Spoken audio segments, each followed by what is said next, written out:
আজকে আমি চলে এসেছিলাম আমাদের উত্তর চব্বিশ পরগনার ঐতিহ্য মালঞ্চ 22 প্রতিযোগিতায়। হ্যালো বন্ধুরা, আমি মোহাম্মদ হাফিজ রয়েছি তোমাদের সঙ্গে, আর তোমরা দেখছো মালঞ্চ 22 প্রতিযোগিতা। তো চলো তোমাদেরকে দেখাই যে কিভাবে মালঞ্চ 22 প্রতিযোগিতা হয়, মানে নৌকা প্রতিযোগিতা।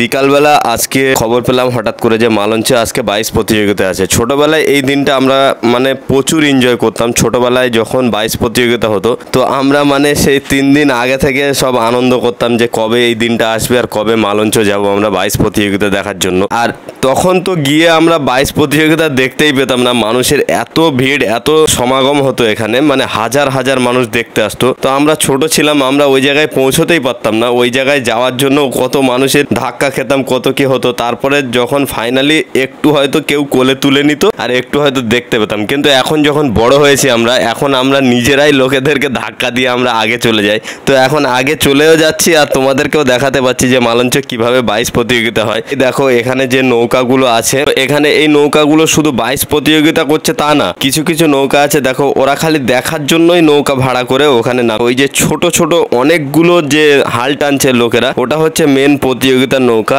আর বাকি যারা এমনি দেখছে তাদেরকেও দেখা যাচ্ছে, তোমরা দেখতেই পাচ্ছ। তো ভিডিওটা এই পর্যন্ত শেষ করছি। যাই হোক, একটা কথা তোমাদেরকে বলে দিই, আমি আজকে যাইনি 22 প্রতিযোগিতা, আমি মিথ্যা কথা বলছিলাম। এটা আমি ইফাজের থেকে ভিডিও নিয়ে তোমাদেরকে পোস্ট করে দেখার সুযোগ করে দিলাম আর আমি নিজেও দেখলাম। তো চলো দেখা হচ্ছে নেক্সট একটা ভিডিওতে। এভাবেই যদি নিজে না যেতে পারি তবুও কারোর থেকে জোগাড় করে হলেও তোমাদেরকে দেখানোর চেষ্টা করব। তো দেখা হচ্ছে নেক্সট একটা ভিডিওতে। ততক্ষণ তোমরা ভালো থাকো, সুস্থ থাকো, দেখতে থাকো MD Hafiz official blog. Tata, by.